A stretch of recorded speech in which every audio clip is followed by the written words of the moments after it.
Hi, did you notice that JDisc Discovery has a new API, application programming interface?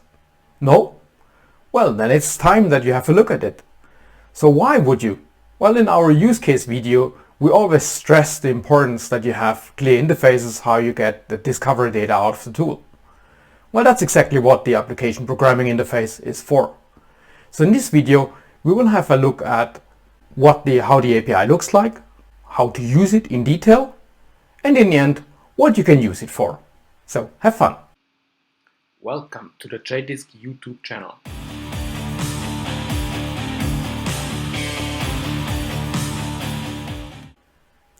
Well, APIs are for developers, and developers will say, oh, I know the JDisc object model. That's a lot of objects. Each object is a resource in a RESTful API, and there are a lot of post and get operations there. That will be really heavy and difficult. But relax, don't worry. The JDisc API is a GraphQL API. It has exactly one endpoint and two types of operations that you can do there. So it will be very easy to use and very easy to get started with, because it has a lot of additional tools that help you get started. So let's look at it.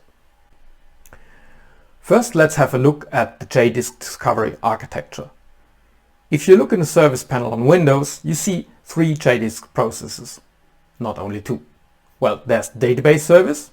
That's where all the data, the discovery data, is stored.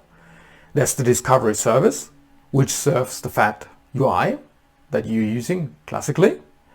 And the third service is a new one, which is the web service. And this web service serves the web UI, which was already also announced on the blog, and also this new API.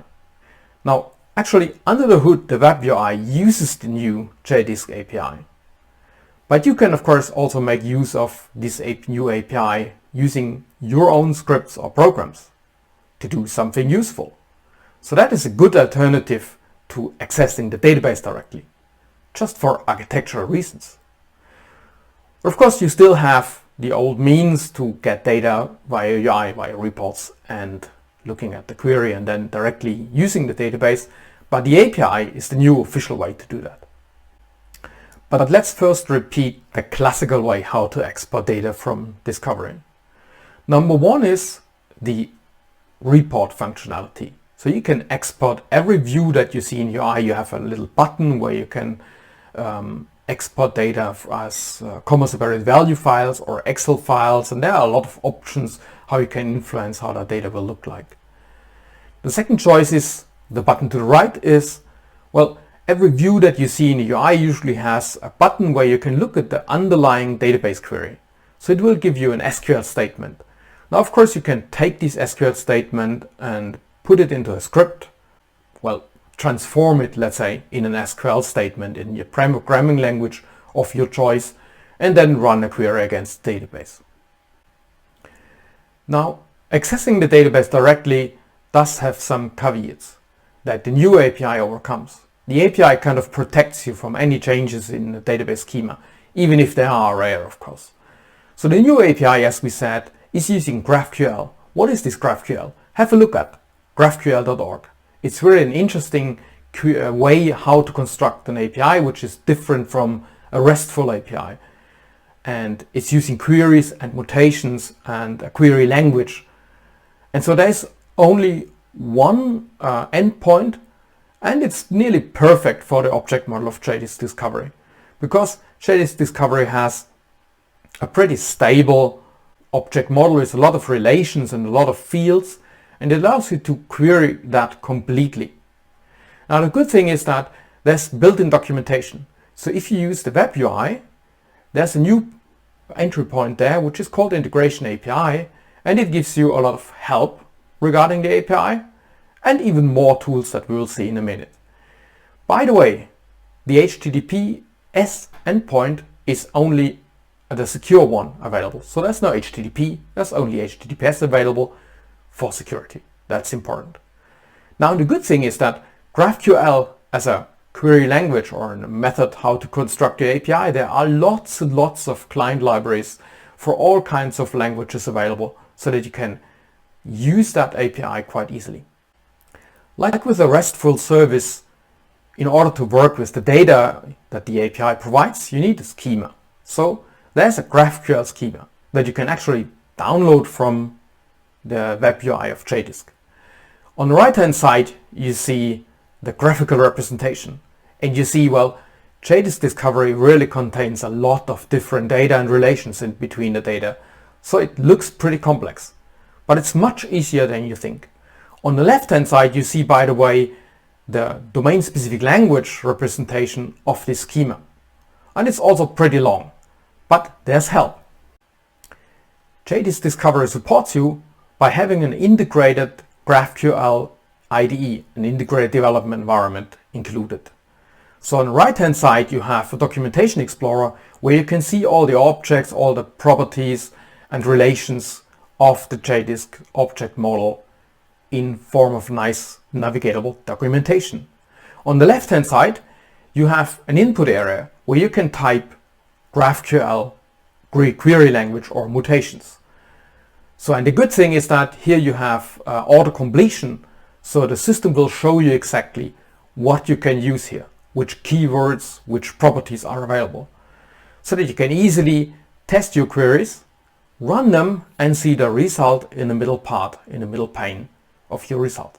So before going to a script and coding your query there, you can simply test it here, then copy paste it into your program and use it. That's great, right? Now that you learned about the API endpoint, you know about the schema and the tools that you can use in Discovery Web UI, we need to get started. Well, of course you have your programming language of choice that you usually use for your development. It could be Java, .NET, C#, Python, PHP, Groovy, Go, whatever, right? The good thing is that if you go to the address we have seen before, graphql.org, you will see that for all these languages there are GraphQL libraries available that you can use in order to use the new JDisc Discovery GraphQL API. So we provide some samples, and we decided to use Go, Python and Groovy, well, just because that's what I can write programs in. Now, what can we do with this great API with such good tool support and all the libraries available? Well, probably you have the best ideas here. So you have some ideas what you could do with it. But here are some proposals, some examples. For example, let's say we want to export all our installed applications on a system as a software bill of material, so-called SBOM. There are formats like SPDX or CycloneDX, and for example, here we would use a Python script to use the API, extract all the applications installed on a certain group of devices, and generate an SBOM as CycloneDX file, for example. Or think of a small command line client that you could use to start a discovery from outside. For example, checking whether there's a log file left over from a backup or restore process, for example. In this case, you won't start it, for example. So all this context-related stuff put into a script or program, written in Go, for example. Or think about a little Groovy script. You have Cisco switches, and Cisco switches have a start configuration that you need to save, and you want to know which of your Cisco switches have their start configuration not saved before, in which case if they restart they would start with their initial configuration instead of the one that you customized. So just a little script that outputs you all the devices that have this misconfiguration, right? Written that in Groovy. More ideas? Come up with them. Well, for your inspiration, we started writing a couple of scripts or tools in different languages, as you just saw, and put them on GitHub. So there's a new GitHub JDisc project where you also find other things like Postman collection, etc. And there we will, over time, you will see additional projects like a Discovery API, sample clients for different languages. Just go to github.com/JDisc and have a look. By the way, if you have own tools that you want to contribute that you think others might make use of as well, or other client-side contribution that use the API, feel free to contact us. We would either host them or link them however you like. That would be great, right? So how do you actually use the API? But first, wait, security. Remember, one endpoint which has only HTTPS, so transport TLS, transport security. Of course, we also need authentication. So before you can use the application, you need to authenticate against the server with your JDisc or Windows username and password. So it's not the classical basic authentication, but it uses the API itself to do authentication. So you send what's called in GraphQL a mutation request to the server. So you see here in this mutation request, you actually pass the username and password, but not directly, but via a variable. So you have the mutation request, and additionally you pass a set of parameters with username and password that you actually use. And back you get a response, also in JSON format, which contains the status, successful or not, hopefully, and an access token. This access token is a long string. I've shortened it here for security reasons, of course. But the idea is that you extract this access token, and with each other request that you send in, like a query or starting a discovery using a mutation, you need to pass this authentication, this access token, in the authorization header of your HTTP request. Now, this token will eventually expire after some time. So that's why there's a refresh token, and this refresh token allows you to get another fresh access token if it expires. But that should only be really required for servers or longer running programs. For a simple client script that just does something and is done, that shouldn't be necessary, really. And by the way, as you see on the top, there's in the GitHub project from JDisc, there's a Postman collection that shows you how this authentication mechanism actually works. And in the blog article that accompanies this video, you will find some details how this Postman collection really works in the details. So have a look. This is an example execution of Postman where an authentication request is sent. You see on the right hand side the variables, on the left hand side the mutation request, and at the bottom an example of the result. And this way you can easily test your requests with Postman before you do that in a scripting language of your choice, which might be a little bit harder to do in the end. So what wait for? Get started using the new API for your integrations and for your automations. Give it a try. So if you still have questions regarding the API, don't hesitate to ask us or give us ideas or requests.